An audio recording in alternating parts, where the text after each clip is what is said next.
Breaker Broke 23.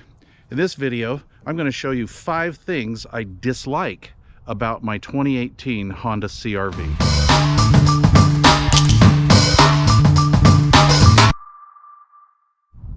Okay, I'm going to start with the number one thing I dislike about this car, and I'm not going to sugarcoat it, so there's no Honda fanboy action going on here.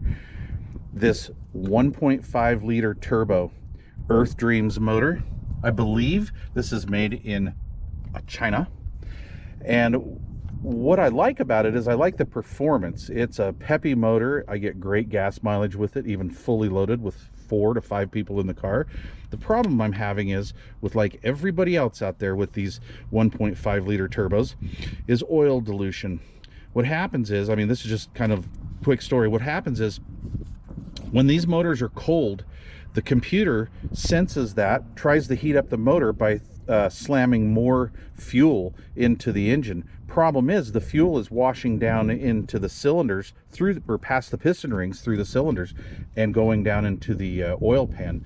Therefore, when you pull your dipstick, sometimes you'll notice that your oil is a little higher sometimes than it was, say, like when you first did an oil change. Honda sees that issue, kind of, and what they did is they did a software update. This car has had that software update. I haven't really seen a change. That being said, I wish they would come up with another way to actually really fix this, and possibly even, I don't know if they need to redesign the motor or what, but come on, Honda, fix that. I did get a notice in the mail about 8 months ago. They're extending my warranty on the drivetrain, engine and drivetrain, to, I believe it was 100,000 miles. I could be wrong on that, but I think that's what the wife said. All right, on to number 2. So here's the second issue that I'm having with this car. It is 36 degrees, not all too cold. I've driven this car roughly 8 miles, and if you can see here, my temperature gauge is still down below cold.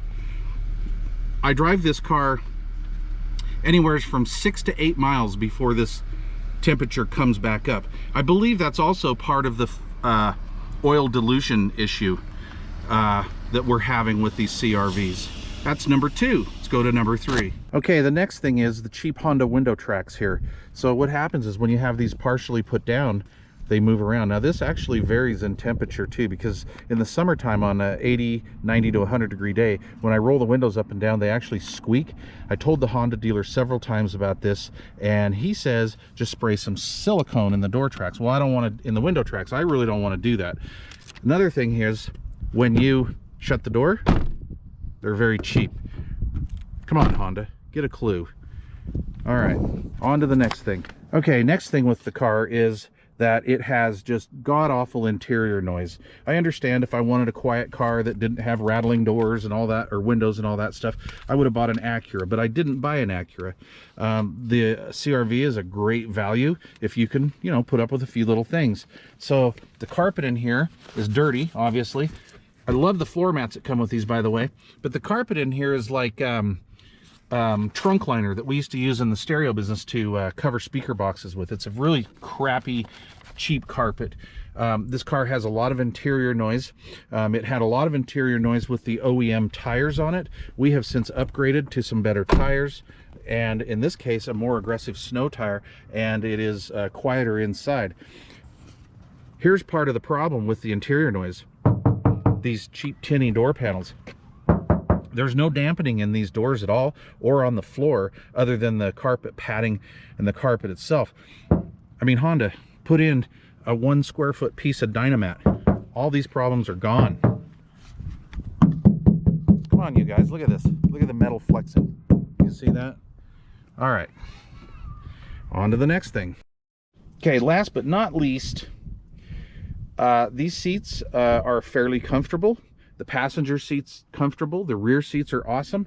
But I would like a little bit more adjustability here with how these seats can recline and conform. Also, the way this front piece is right here, it's just up too high. And for a 5'9" person like myself, 5'8", 5'9", this right here is just a little too high. Kind of makes me uncomfortable underneath my legs. But that's basically pretty much it. Other than that, I really like the car. All right, please leave questions or comments down below, and please smash that subscribe button.